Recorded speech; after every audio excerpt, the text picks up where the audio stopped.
경제학 용어 중에 아마 많이 들어보셨을 텐데 한계, 효용, 체감의 법칙이라는 게 있습니다.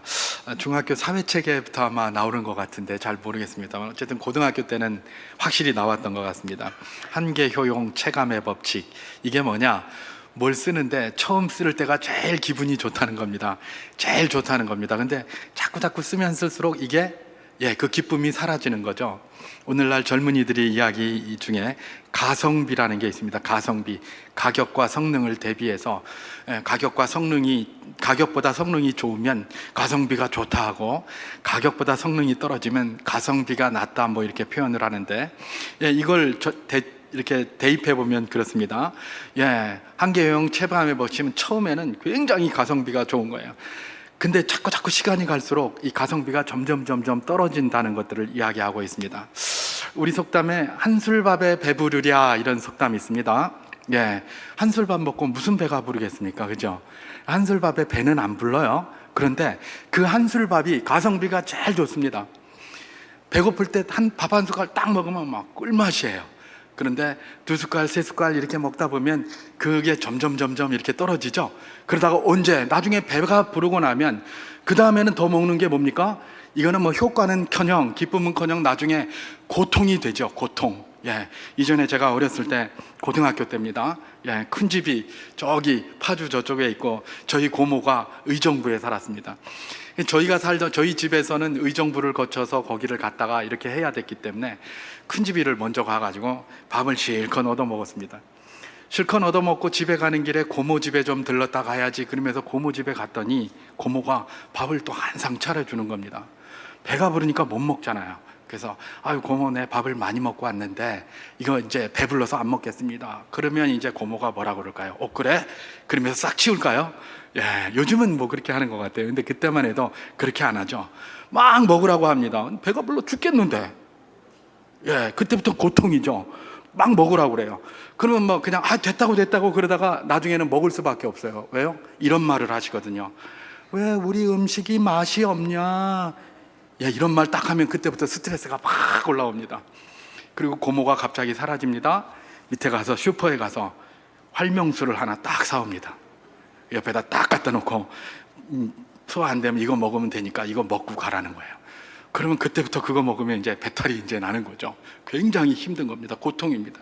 효용은커녕 고통이 가득 밀려오는 게 바로 뭡니까? 그런 것 아니겠습니까? 그래서 결국은 뭡니까?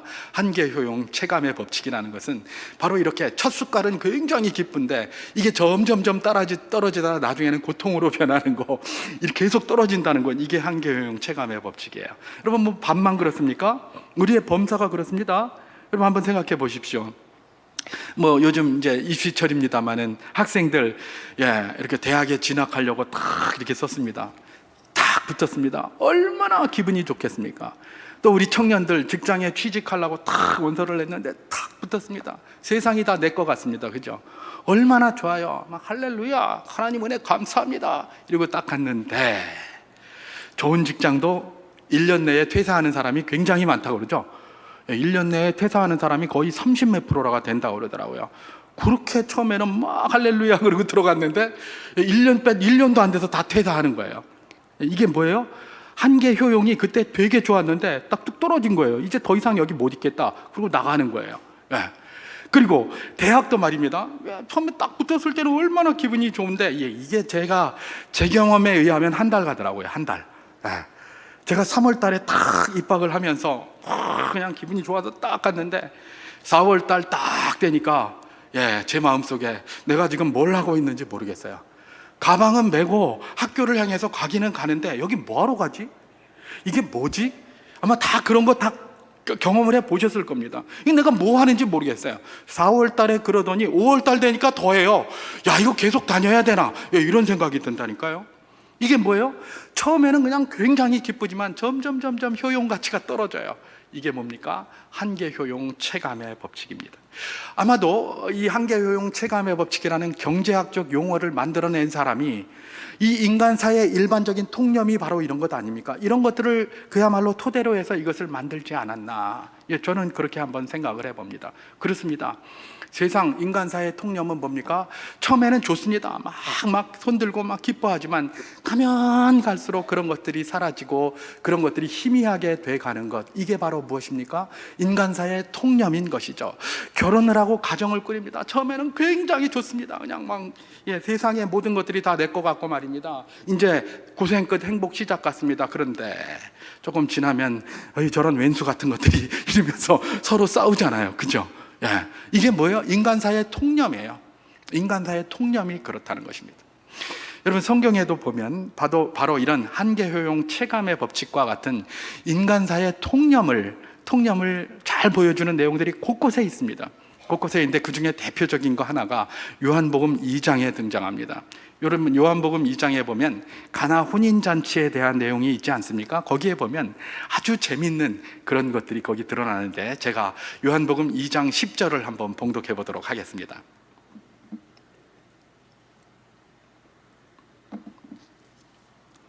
말하되 사람마다 먼저 좋은 포도주를 내고 취한 후에 낮은 것을 내거늘 그대는 지금까지 좋은 포도주를 두었도다 하니라. 아멘. 바로 이 말씀입니다. 가나 혼인잔치, 아마 우리 주 예수 그리스도의 친족 가운데 그날 이제 혼인을 했던 것 같습니다. 그래서 모친 마리아와 함께 우리 주님이 가나 혼인잔치에 참여를 했죠. 그런데 모친 마리아가 딱 보니까 포도주가 떨어진 거예요. 왜? 지금 아직 잔치가 계속되고 있고 지금 흥이 막 올라가고 있는데 포도주가 떨어지니까 이 큰일 난 겁니다. 그래서 주의 모친 마리아가 예수님에게 포도주가 떨어졌다고 알립니다. 그때 주님께서 잠시 후에 어떻게 합니까? 그야말로 기적을 베푸시는 거죠. 하인들에게 저 물 항아리에다가 물을 아구까지 채우라, 그리고 갖다 퍼다 줘라 그랬어요. 그래서 이제 이 하인들이 그걸 아구까지 채운 다음에 그걸 퍼다가 연회장에게 갖다 줬습니다. 그러니까 이 연회장이 그걸 받고 맛을 본 다음에 한 이야기가 바로 이겁니다. 사람마다 먼저 좋은 포도주를 내고 취한 후에 낮은 것을 내거늘 그대는 지금까지 좋은 포도주를 주었도다, 그렇게 얘기를 합니다. 여러분, 이 연회장의 말에 보면 우리가 두 가지 사실을 암시받을 수 있습니다. 하나는 뭡니까? 사람마다 이렇게 한다는 사회적 통념을 이야기하고 있습니다. 그게 뭐예요? 처음에는 좋은 것 내다가 나중에는 허접한 거 낸다는 겁니다. 이게 한계효용 체감의 법칙에 좀 비춰볼 수 있겠습니까? 비슷한 의미예요. 처음에는 좋은 것 내다가 나중에는 허접한 거 내는 거예요. 이게 인간의 이 무신함, 인간의 내로남불, 인간의 뭡니까? 겉다르고 속다름, 눈 가리고 아웅하는 모습을 그대로 드러내는 겁니다. 왜? 처음에는 왜 그렇습니까? 사람들이 정신이 말짱하고 그러니까 처음에는 좋은 걸 탁 내면 이제 최상급이다 막 이랬을 거 아니에요. 근데 한참 지나고 나면 이제 술도 취하고 그러면 이제 잘 모르는 거예요. 그래서 이전에 보면 술 많이 드시는 분들이 그런 이야기 하잖아요. 처음에는 내가 술을 먹는데 나중에는 술이 나를 먹는다, 뭐 이런 말 있잖아요. 그러니까 이 술이 맛이 있는지 없는지도 몰라요. 그냥 술을 먹는 거예요. 이게 좋은 효용이 있는지도, 이게 좋은 건지. 그러니까 이 술 갖다 주는 사람이 어떤 걸 갖다 준다는 겁니까? 처음에는 좋은 거 갖다 주고 가면 갈수록 후진 거, 이런 거 그냥 막 저기 내버리기 직전의 것들, 이런 거 갖다 주는데 이게 이 포도주를 맛보니까 좋다, 바로 그런 것 아니겠습니까? 이 연회장의 말에서 그야말로 이 세상의 통념을 이야기를 하고 있습니다. 그 중에 그게 뭡니까? 바로 한계효용 체감. 계속해서 좋은 것이 아니라 처음에는 좋다가 계속해서 나빠진다, 그런 이야기를 하고 있는 것이죠. 또 두 번째 암시받을 수 있는 게 있습니다. 그게 뭐냐면 예수님이 그 물로 변화시킨 포도주가 그야말로 극상품이었다는 걸 암시받을 수가 있어요. 어떻게 암시받을 수 있습니까? 여러분, 연회장이 그때까지 술 안 먹고 있었겠습니까? 포도주 계속 먹었을 겁니다. 적당하게 취했을 수도 있고요. 또 음식도 잔뜩 먹어서 배도 불렀을 수 있어요. 그러면 웬만하면 사람들이 가져오는 거 아무리 좋은 거 먹어봐야 이 맛을 못 느껴요. 자, 그렇게 되면 뭡니까? 일반 사람들 사회적 통념대로 그냥 대충 갖다 줘도 돼요. 그런데 주님이 맹물을 변화시켜서 그 사람에게 갖다 준 그 포도주는 얼마나 질이 다르고 얼마나 극상품인지, 그렇게 술을 마시고 음식을 먹고 이제 배가 불러서 더 이상 들어갈 곳도 없는 연회장이 하는 소리가 뭡니까? 사람마다 처음에는 좋은 것 줬다가 나중에 낮은 것을 내고는 너희는 지금까지 좋은 것을 주었도다. 그 입맛에 이제 더 이상 배도 부르고 막 술도 많이 먹은 사람이 느끼기에도 최상의 것으로 느끼는 그런 포도주를 갖다 준 거예요. 이거는 인간의 통념이 아니라 예수 그리스도의 기적이라는 것들을 잘 보여주고 있는 거예요. 맹물이 포도주로 변화된 것도 기적이지만 그 술 취한 사람이 이미 한계 효용이 바닥에 있는 사람이 그걸 먹고 또 다른 효용의 최고를 이야기를 하고 있습니까? 이거는 인간사의 통념이나 상식 가운데 있는 것이 아니라 기적이라는 것들을 보여주고 있는 것 아니겠습니까? 바로 그것입니다. 여러분, 주님께서 이런 요한복음 2장에 나오는 이런 뭡니까? 가나 혼인잔치와 같은 이런 이야기를 우리에게 계속해서 도전하는 이유가 무엇입니까?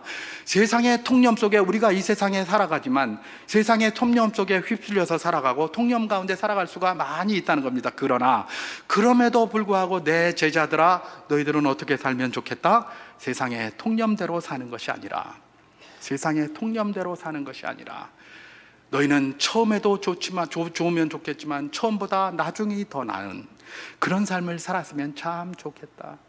그래서 빌닷의 입을 통하여 하나님께서 욥에게 이야기한 것이 무엇입니까? 내 시작은 미약하였지만 내 나중은 심히 창대하리라. 이런 말씀 주신 것 아니겠습니까? 하나님의 백성은 시작은 비록 미미할지 모르지만 뒤가 좋아야 돼요. 나중이 좋아야 돼요. 그걸 갖다가 이 요한복음 2장에서도 우리는 얼마든지 발견할 수 있는 것이고, 하나님의 백성들은 이 세상의 원리인 한계효용 체감의 법칙이 아니라 한계효용 체증의 법칙이 돼야 되는 거예요. 계속해서 더 좋아지는, 더 나아지는 그런 삶 말입니다. 그런 삶을 하나님께서 우리에게 요구하신다라는 것들을 보면 우리가 늘 그것을 기억해야 되는 것입니다. 그런데 맹물이 그야말로 예수 그리스도의 은혜의 손에 붙잡혔을 때 그렇게 된 것이죠. 그렇게 되기 위해서는 우리가 주님의 은혜의 손에 붙들려야 합니다. 그래야 우리가 이런 세상 사회적 통념대로 사는 것이 아니라 그것을 능가하는, 그것과는 좀 다른, 그것도 중요하지만 그것보다 더 나은 이런 처음보다 나중이 더한 그런 삶을 살아갈 수 있게 된다는 것입니다. 주님의 은혜의 손에 붙들려서 처음보다 더 나은 삶을 살았던 중요한 모델이 성경에 하나 등장합니다. 오늘 우리가 읽은 본문에 바로 그분이 등장하는데요. 그분이 누구입니까? 룻이라는 분입니다. 룻은 하나님의 은혜에 붙들려서 말입니다, 그야말로 처음보다 나중이 더 나은 삶을 살았던 대표적인 모델이에요. 그래서 오늘 그분을 잠깐 살피면서 우리가 도전을 하나 받고 마치기를 원하는데요, 오늘 본문인 룻기 3장 10절 말씀을 제가 한번 봉독해 보도록 하겠습니다. 그가 이르되 내 딸아, 여호와께서 내게 복 주시기를 원하노라. 내가 가난하건 부하건 젊은 자를 따르지 아니하였으니 내가 베푼 인애가 처음보다 나중이 더하도다. 이렇게 기록합니다. 룻이 인애를 베풀었다는 거예요. 인애를 베풀었는데 그게 처음에 베푼 인애보다 나중에 베푼 인애가 더 크다는 거예요. 처음은 요만했지만 나중은 훨씬 더 크다, 그런 이야기를 하고 있는 것입니다. 여러분, 이 이야기는 누가 했냐면 보아스라는 사람이 한 이야기입니다. 보아스가 이야기를 했는데 뭡니까? 원래는 처음에 컸으면 수지부지 되는 게 인간사의 통념인데 이 보아스가 말한 것을 가만히 보니까 룻은 어떻게 해요? 처음에보다 나중이 더 낫더라는 거예요. 그걸 갖다가 입술로 고백하고 있는 것입니다. 결국은 이 룻이라는 여인이 어떤 삶을 살았다는 겁니까? 인간사의 통념을 거스르는 삶을 살았다는 거예요. 인간사의 통념을 거스르는 삶을 살았더니 하나님과 사람이 칭찬을 하더라라는 게 이런 내용이에요. 여러분, 여기서 보아스가 칭찬하고 있습니다. 3장 10절은 보아스가 칭찬하고 있는데 이 보아스는 누구입니까? 기본적으로는 사람이에요. 그죠? 그러니까 사람에게 칭찬받은 것에 해당이 돼요. 또한 보아스는 누구입니까? 우리 주 예수 그리스도의 예표, 그림자라고 알려져 있어요. 왜냐하면 이분이 기업 물을 자의 자리에 있었거든요. 우리 주님을 갖다가 뭐라고 얘기를 하느냐? 우리의 기업 물을 자라고 얘기를 합니다. 고엘이라고도 얘기합니다. 기업 물을 자 고엘이 뭐냐면 속량자, 구속자, 이런 의미를 가지고 있어요. 그러니까 예수님이 우리의 속량자잖아요. 그죠? 믿습니까? 우리를 구속하신 분이시잖아요. 믿습니까? 여러분, 구속했다, 속량했다, 그런 말이 뭐냐면 돈 주고 샀다는 거예요. 내가 종살이하고 있었는데 나에게 값을 주고 그 종을 샀다는 거예요. 예수님이 우리를 위해서 무슨 값을 주셨죠? 피값을 치르셨어요. 그리고 우리를 속량했잖아요. 그게 고엘이라는 말이고, 그게 기업 물을 자라고 번역된 말이에요. 그래서 보아스가 고엘이 되었다는 것은 결국은 우리 주 예수 그리스도의 그림자의 역할을 했다고 보았을 때, 보아스가 칭찬했다는 것은 사람이 칭찬했다는 것과 더불어 하나님이 칭찬했다라고 보면 정확할 것입니다. 예, 룻은 말입니다. 세상의 사회적인 통념을 거스르는 삶을 살았더니 칭찬을 받았는데, 보아스라는 사람으로부터 칭찬받았고, 보아스라는 예수 그리스도의 그림자가 되는 하나님으로부터 칭찬을 받았다라고 보면 정확하다는 것입니다. 그렇다면 도대체 이 룻이 베풀어준 인애, 처음 인애가 무엇이고 나중 인애가 무엇인가, 이걸 한번 살펴볼 필요가 있는데요. 그 전에 인애라는 것이 무엇인가를 한번 살펴볼 필요가 있습니다. 우리말로 인애라고 번역된 이게 히브리어로 헤세드입니다. 헤세드. 인애라고 번역된 게, 인애가 뭐냐, 제가 우리 국어사전을 한번 찾아보니까 어질 인자에 사랑 애자 이렇게 번역했더라고요. 그래서 말 그대로 어진 마음으로 사랑함, 이거를 갖다가 인애라고 이렇게 우리 해석을 해놨더라고요, 사전에서. 어진 마음으로 사랑함, 어진 마음으로 사랑한다는 게 뭔가 좀 그것도 더 어렵던데, 어쨌든 그렇게 우리는 번역이 돼 있었어요. 그리고 그 번역이 뭐예요? 헤세드라고 번역한 것에 그 우리의 말인 것이죠. 그럼 헤세드는 어떤 의미인가? 헤세드는 희생, 긍휼, 사랑, 또 우리말로 그냥 인애 이렇게 번역이 되기도 해요. 이게 헤세드예요. 그런데 이 헤세드는 특징이 있어요. 이게 아주 중요한 특징이에요. 헤세드의 특징은 내가 해야 돼서 하는 것은 헤세드가 아니에요. 내가 해야 돼서 하는 것은 헤세드가 아니에요. 내가 해야 돼서 하는 것은 의무지, 그건 헤세드가 아니에요. 헤세드는 뭐예요? 아무런 의무는 없어요. 자발적으로 하는 거예요. 자발적으로 하는 거. 여기서 말하는 헤세드, 인애라는 것은, 인애로 번역된 것은 내가 해야 돼서 하는 것이 아니라 자발적으로 하는 것이다. 그게 헤세드라는 것입니다. 그 사실을 기억하면서 오늘 본문 3장 10절을 제가 다시 한번 봉독해 보도록 하겠습니다. 그가 이르되 내 딸아, 여호와께서 내게 복 주시기를 원하노라.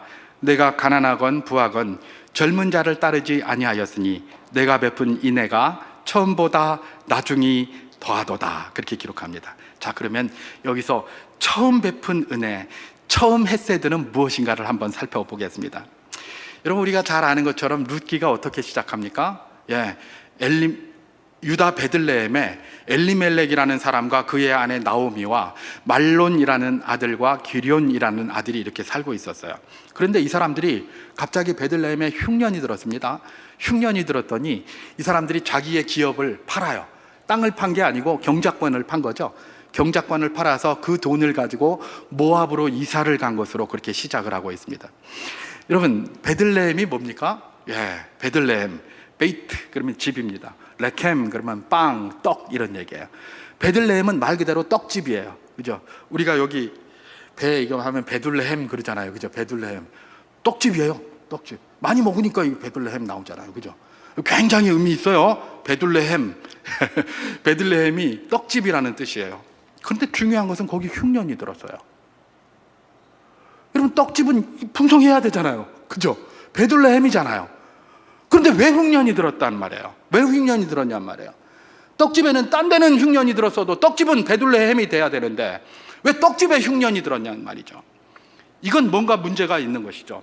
그 당시의 영적인 상태가 굉장히 문제가 되었다는 것, 베들레헴에 살고 있는 사람들의 상태가 문제가 있었다는 것들을 잘 보여주고 있습니다. 그 당시가 어떤 때입니까? 사사시대예요.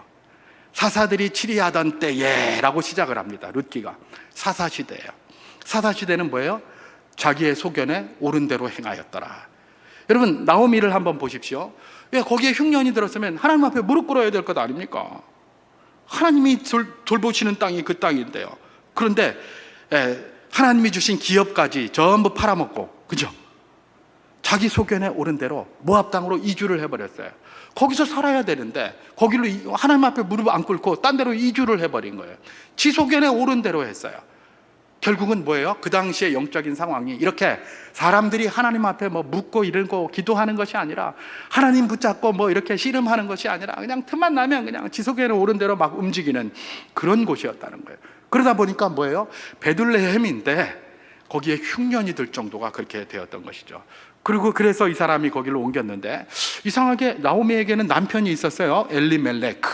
내 하나님은 왕이시다라는 의미인데, 엘리멜렉이 자기 남편인데 남편 이름은 안 나오고 맨날 나오미 아내 이름만 나와요. 그죠? 그럼 남편이 그럼 뭔가, 주석가들은 그 남편이 중병이 걸렸었을 것이다, 그렇게 얘기를 합니다. 중병이 걸려서 자기가 아무것도 할 수 없었고, 모든 걸 누가 하는 겁니까? 아내인 나오미가 다 하는 거예요. 그리고 그 아들도 2명 있었습니다. 이 말론과 기련. 이 사람들 한 사람 말론, 허비, 기련, 무능, 이런 뜻이에요. 전부 말론이나 기련이나 다 허비한다, 다 무능하다, 이런 뜻이에요. 아들 2 있는데 다 무능하고, 어떻게 아들 이름을 그렇게 적겠습니까? 이거는 그 사람들의 상태를 갖다가 이름으로 표현한 거예요. 그래서 말론과 기련 2 아들을 데리고 거기로 갔습니다. 그런데 거기 간 지 10년 만에, 이 나오미가 아주 쫄딱 망했습니다. 그죠? 남편 엘리멜렉 죽었어요. 이미 병약하니까. 그리고 말론과 기련 2 아들은 모압에서 며느리들을 얻었는데, 말론의 아내 룻과 기련의 아내 오르바를 얻었는데, 이 며느리만 2 놔두고 이 아들 2이 또 죽어버린 거예요. 아마 건강이 굉장히 안 좋았던 것 같아요, 이 친구들도. 그래서 죽었어요. 그러니까 나오미에게 남겨진 거는 뭐예요? 말론의 아내 룻과, 그 다음에 기련의 아내 오르바, 그것도 자식도 하나 없이 그야말로 청산과부 2만 딱 남은 거예요. 근데 사실 알고 보면 그거는 며느리도 자기에게 남은 게 아니에요. 며느리도 나오미에게 남은 게 아니에요. 왜 그렇습니까? 여러분, 율법에 의하면 이 여인이 결혼을 해가지고 들어갔는데, 결혼을 해서 갔는데 자식이 없어요. 그리고 남편이 죽었어요. 그러면 이 여인은 자유의 여인이에요. 자유로워요. 딴 데 가서 자기가 또 결혼할 수도 있고요, 마음대로 자기가 결정할 수, 이게 율법이에요. 그러니까 알고 보면 이 룻이던 그 오르바던 그 며느리들이 이 나오미에 소속된 것도 아니에요. 법적으로 아무 문제가 없어요. 그냥 돌아가서 살아도 돼요. 그래도 잠시 동안 이 시어머니하고 같이 살았기 때문에 인간적인 정이 있어서 마음대로 가지 못할 것 아닙니까? 그래서 시어머니가 베들레헴으로 돌아간다고 그럴 때 따라가려고 했더니, 시어머니가 마음 편하게 해주시네. 여성의 마음을 아시는 시어머니가, 얘들아, 날 따라오지 말고 그냥 네 고향으로 돌아가라. 모압에 가서 다시 팔자 고치고 살아라 라고 하면서 가라고 그런 거예요. 그런데 그 소리를 딱 듣자마자 눈물을 탁 흘리던 기련의 아내 오르바는, 어머니 고맙습니다, 어머니 만수무강하소서, 그러면서 싹 홀가분하게 탁탁 털어버리고 모압으로 돌아갔어요. 돌아갔어요. 사실은 그냥 가도 되는데 어머니가 그런 말까지 해주니까 마음의 부담 같은 것도 탁 사라지니까 얼마나 좋습니까? 그러니까 그냥 자연스럽게 그렇게 돌아갔어요. 근데 룻은 뭡니까? 이거 끝까지 안 돌아가겠다는 거예요. 그러면서 무슨 말을 했죠, 룻이? 어머니의 하나님이 내 하나님이 되고 나는 그 하나님의 사람이 되어 살겠습니다라는 고백을 하면서 그냥 딱 달라붙어가지고 안 떨어지려고 하는 거예요. 오르바는 떠났어요. 떠나도 아무 문제가 되지 않아요. 게다가 시어머니까지 그냥 가도 좋다라고 했기 때문에 이건 더 날개를 다른 거죠. 근데 룻은 똑같은 상황인데 룻은 가기가 싫다는 거예요. 왜요?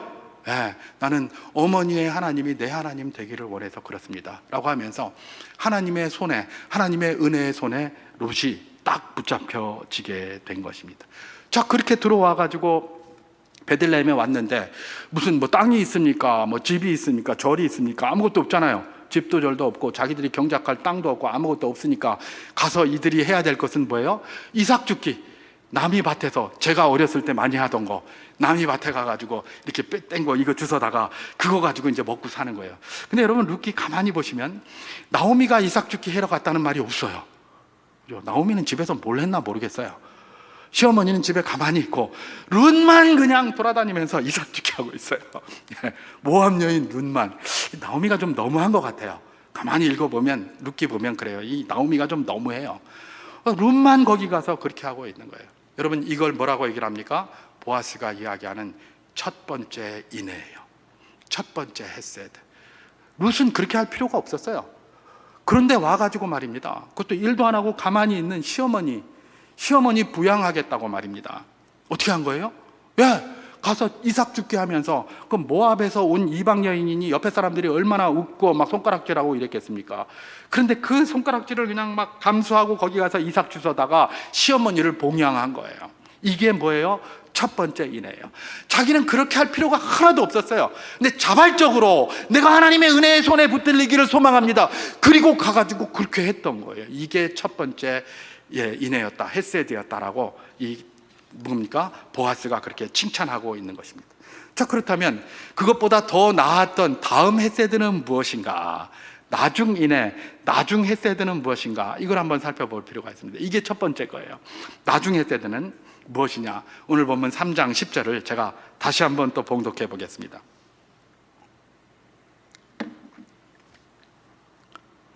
그가 이르되 내 딸아 여호와께서 내게 복 주시기를 원하노라. 내가 가난하건 부하건 젊은 자를 따르지 아니하였으니 내가 베푼 인애가 처음보다 나중이 더하도다. 그렇게 얘기를 합니다. 여기 보면 가난하건 부하건 젊은 자를 따르지 아니하였다, 이 말에 대해서 주석가들은 이렇게 해석을 합니다. 뭐라고 해석하느냐? 아마 이 룻이 굉장히 미인이었을 것이고 거기에 많은 젊은이들이 룻에게 청혼을 했을 것이다 라고 합니다. 근데 청혼을 했는데 부자도 있었고, 청혼한 젊은이 중에는 또 청혼한 젊은이 중에는 가난한 사람도 있었던 거예요. 그래서 부자도 청혼하고 가난한 자도 청혼하고 젊은이들이 가정을 꾸리기 위해서 룻에서 계속 청혼을 했는데 룻이 계속해서 거절을 한 거예요. 왜 거절을 했을까?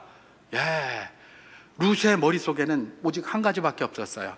내가 결혼하는 기준이 딱 한 가지밖에 없었어요. 그 기준이 뭐냐? 당신이 나에게 결혼을 하려면 기업 물을 자가 됩니까? 라는 그거예요. 기업 물을 자에게 자기가 결혼하고 싶었던 거예요.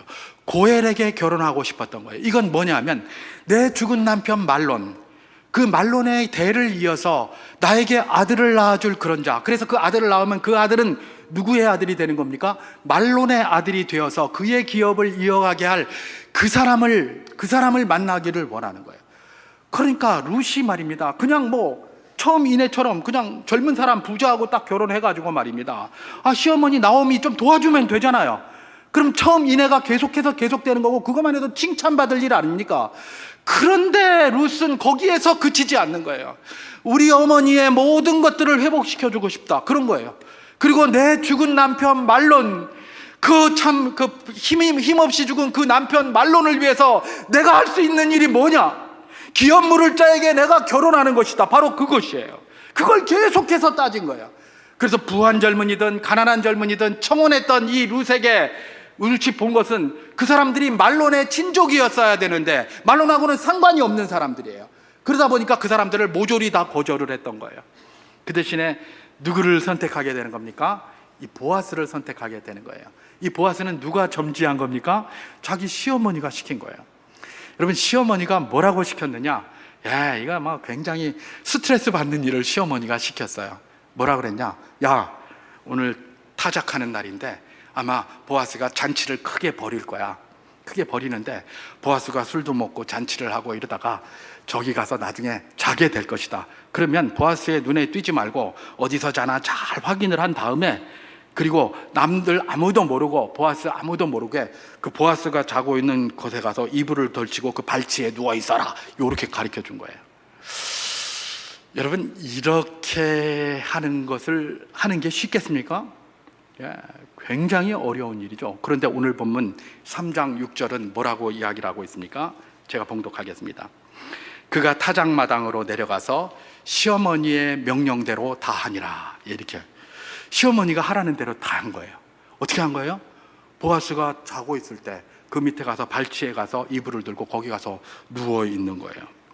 여러분, 나오미가 하라고 한 이거 우리가 읽지는 않았지만 룻기 3장 2절에서부터 4절까지에 나온 이 내용은 그야말로 룻이라는 젊은 여인이 하기에 굉장히 부끄럽고 어렵고 두려운 일이었습니다. 한번 생각해 보십시오. 거기 갔는데 보아스가 딱 보더니 니 먹어, 니 뭔데 여기 와 있노? 기업 물을 잔데 내 필요 없다, 니 가라. 그러면 얼마나 쪽팔리겠습니까? 실제로 보아스보다 더 가까운 친족이 있었어요. 그에게 기업 좀 물려달라고 했더니 그는 싫다고 안 했어요. 보아스가 만약에 그랬다고 생각해 보세요. 얼마나 이게 쪽팔린 일입니까? 그죠? 쪽팔린 일이에요. 그리고 보아스가 뭐라고 생각할 수도 있겠습니까? 뭐 이런 해픈 여인이 다 있어. 그렇게 생각하지 않겠습니까? 그죠? 그리고 룻은 모압 여인입니다. 그게 소문나 보십시오. 동네방네 그냥 저 이방 여인이 와가지고 저 이상한 짓 하고 돌아다닌다 그러고, 저래가지고 이게 우리 마을을 다 망친다 그러고, 이래가면서 얼마나 손가락질 하겠습니까? 룻이 그렇게 행하는 게, 이게 우리가 글로 읽으면 쉽게 이게 쉽다고 쉽게 생각하지만 사실은 굉장히 두려운 일이에요. 그래서 오늘 본문 룻기 3장 11절은 뭐라고 이야기를 하고 있습니까? 제가 한번 봉독해 보도록 하겠습니다. 그리고 이제 내 딸아 두려워하지 말라. 내가 내 말대로 내게 다 행하리라. 내가 현숙한 여자인 줄 나의 성읍 백성이 다 아느니라. 그렇게 얘기를 하는 거예요. 보아스가 뭐라고 얘기를 합니까? 두려워하지 말라고 하잖아요. 룻을 나중에 발견하고 나섰지만 두려워하지 말라고 그래요. 왜 두려워했겠을까요? 바로 그런 두려움이에요. 보아스가 내가 여기 누웠는데 누구 하면서 내쫓아버리면 어떡할까? 또 나를 예쁜 여자로 알면 어떡할까? 동네 사람들에게 이게 소문나면 어떡할까? 이런 것 때문에 두려움이 가득한 거예요. 그때 보아스가 뭐라고 한 겁니까? 두려워하지 말라라고 하고, 네가 현숙한 여인인지 이 마을 사람들이 다 아니까 걱정하지 말라라고 하면서 그를 다독입니다. 그리고 몰래 숨겨서 나중에 양식을 줘서 보내고 하는 게 그 뒤에 나오는 그런 이야기 아니겠습니까? 룻은 말입니다. 룻은 정말 이런 거 하기가 힘들었어요. 그런데 시어머니가 그렇게 요구했는데 한 것대로 그대로 다 했다는 거예요. 여러분, 시어머니가 왜 이걸 요구했을까요? 나오미에게는 이거보다 더 좋은 게 없어요. 그렇잖아요. 누군가가 고엘 기업물을자가 되어서 자기한테 기업을 물려줍니까? 경작권 파는 거를 다시 사서 자기한테 주는 거예요. 자기가 먹고 살 땅이 생겨요. 나오미에게 그거보다 더 좋은 게 어디 있습니까? 게다가 또 거기서 아들을 낳아서 자기의 아들, 죽은 아들 말론의 대를 잇게, 큰 아들의 대를 잇게 만들어요. 그러면 그 기업들이 나중에 다 누구에게 가는 거예요? 그 대를 이은 그 아들에게 계속 가서 말론의 그런 어떤 가문의 그런 기업으로 계속해서 흘러져 나가는 거예요. 시어머니 나오미의 입장에서는 이보다 더 좋을 게 없어요. 그러나 룻의 입장은 어떻습니까? 그거하고는 좀 달라요. 그죠? 룻은 차라리 젊은 사람하고 결혼을 해가지고, 그죠? 젊고 부자인 사람하고 결혼을 해가지고 그래 살아야 자기 평생이 팔자가 보장이 되는 것 아닙니까? 그죠? 지금 보아스가 뭐라고 얘기를 합니까? 나는 늙었다 이렇게 얘기를 해요. 여러분, 늙었다는 얘기 중에는 뭐가 어떤 의미가 있을까요? 얼마 살지 알 수도 없어요. 그죠? 그리고 이미 늙었다는 것은 그 집에 부인도 많고 자녀도 많아요 이미. 근데 얼마 못 살고 그 남편이 죽으면 그 사람은 뭐가 되겠습니까? 룻은 그야말로 낙동강 오리알처럼 되는 거예요. 그렇죠? 그렇게 위험한 그런 것이에요. 분명히 나오미에겐 좋지만 룻에게는 자칫 잘못하다가는 망신당하고 낙동강 오리알 될 법한 그런 일이에요. 그런데 그걸 그대로 다 행하였다는 것입니다. 그런데 놀랍게도 하나님의 역사가 거기에 임한 것이죠. 그래서 룻에게, 하나님의 은혜 속에서 살고자 했던 룻에게 하나님의 은혜가 베풀어집니다. 그 오늘 본문 룻기 3장 9절 말씀을 제가 한번 봉독해 보도록 하겠습니다. 이르되 내가 누구냐 하니 대답하되 나는 당신의 여종 룻이오니 당신의 옷자락을 펴 당신의 여종을 덮으소서. 이는 당신이 기업을 물을 자가 됨이니이다 하니, 이렇게 얘기를 합니다. 보아스가 갑자기 자다가 보니까 뭐가 뒤에 발에 턱 걸리길래 눈 떠보니까 누군가가 거기 누워 있는 겁니다. 깜짝 놀랐겠죠. 네 뭐고? 딱 이야기합니다. 그러니까 룻이 나는 당신의 여종 룻입니다. 당신의 옷자락으로 나를 덮으소서. 이 말은 뭐냐면 나를 좀 나와 결혼해 달라고 청혼을 하는 겁니다. 그런데 여기서 룻이 그 다음 말이 중요합니다. 그죠? 당신이 부자여서도 아니고 당신이 멋져서도 아니고 당신이 마음이 좋아서도 아닙니다. 단지 뭐예요? 당신은 나의 기업 물을 자가 됨이니이다, 이러는 거예요. 룻이 본 거는 아무것도 없어요. 보아스가 부자여서도 아닙니다. 보아스가 잘나서도 아닙니다. 보아스가 튼튼해서도 아닙니다. 그저 보아스가 뭐예요? 자기의 기업 물을 자가 되는 거예요.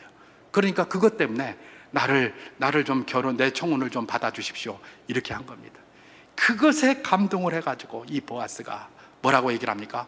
네가 나오미와 말론의 가정에 했던 처음 그 인애보다 지금 이 인애 이렇게 안 해도 되는데, 이렇게까지 할 필요 없는데, 이렇게까지 한 인애가 그거보다 훨씬 크다.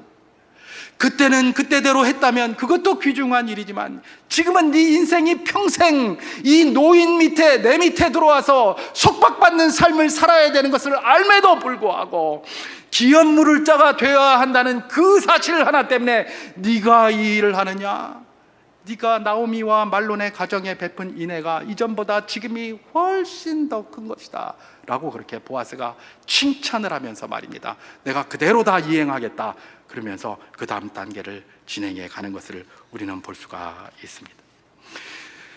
하나님께서 룻기의 이런 이야기를 통해서 우리에게 왜 이런 것을 보여주시는가를 한번 생각해 볼 필요가 있습니다. 말씀을 정리하면서 말입니다. 왜 하나님께서 룻기의 이런 이야기를 우리에게 이야기를 하고 있는가? 룻기에 나타난 이 헤세드, 그야말로 처음보다 나중이 점점 나아지는 이 헤세드, 이런 삶을 누가 살라는 겁니까? 하나님의 은혜에 붙들려 사는 룻이 살았던 것처럼 예수 그리스도의 은혜에 붙들려 사는 너희 그리스도인들, 너희도 그렇게 했으면 좋겠다, 그런 걸 보여주는 것 아니겠습니까? 하나님의 사람은 세상 속에 살아갑니다. 그렇기 때문에 세상의 통념과 시류대로 살아갈 수 있습니다. 그러나 그것은 최소한입니다.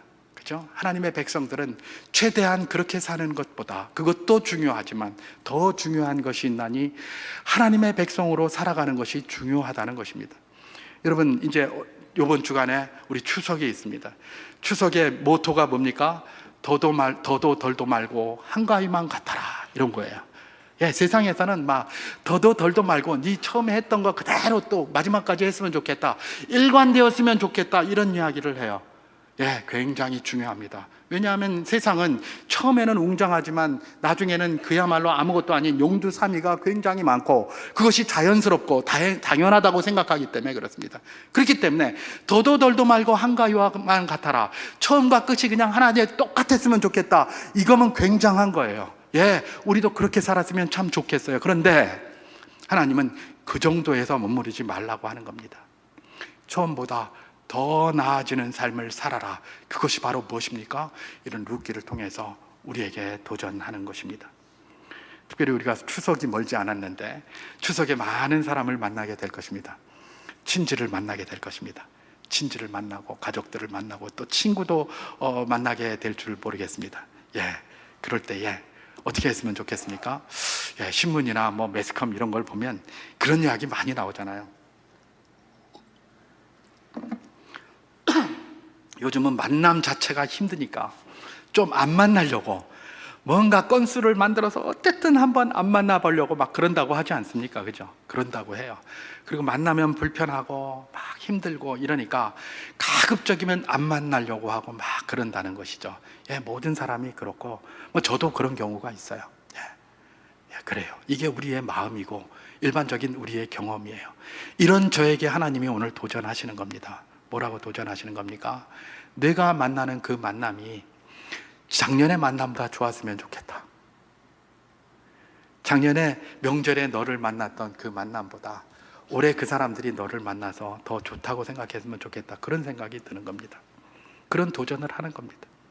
작년 만남보다 올해 만남이 더 기대되는 것, 또 올해 우리가 만났으니까 내년에 더 만나고 싶은 기대가 되게 만드는 것, 그것이 바로 이런 말씀을 통해서 우리가 짧게는 이 명절에 받을 수 있는 도전이 아니겠습니까? 그렇습니다. 많은 사람을 만나게 될 텐데 그 만남이 짜증나는, 어떻게 하면 피해볼까 하는 그런 만남이 아니라 그야말로 이전보다 더 나은 만남, 더 기대가 되는 만남이 되기를 주님의 이름으로 축원합니다. 그런데 이건 그냥 되는 게 아닙니다. 헤세드가 필요합니다. 헤세드는 무엇이라고 그랬죠? 안 해도 돼요. 안 해도 되지만 내가 알아서 자발적으로 가서 긍휼을 베풀고 희생하고 사랑하는 겁니다. 그게 헤세드예요. 우리가 헤세드를 발휘할 때에 우리가 있는 모든 공동체, 우리가 만나는 모든 만남이 이전보다 점점 더 나아지는 아름다운 만남으로 세워질 줄 믿습니다. 우리 주님께서 바로 이런 것들을 우리에게 도전하시고 우리가 주님 앞에 요청할 때에 감당할 수 있는 힘을 주실 줄 믿습니다. 그냥 출발하지 마시고 주님, 헤세드의 은혜를 베풀어 주시고 나에게 베풀어 주신 그 헤세드의 은혜를 내가 기억하여 다른 사람들, 나를 만나는 모든 사람들에게도 베푸는 통로가 되게 하여 주시옵소서. 그렇게 기도하시고 한 걸음씩 걸어가실 때에 이 명절은 다른 어떤 명절보다 더 나은 명절로 우리에게 다가오지 않을까 그렇게 생각합니다.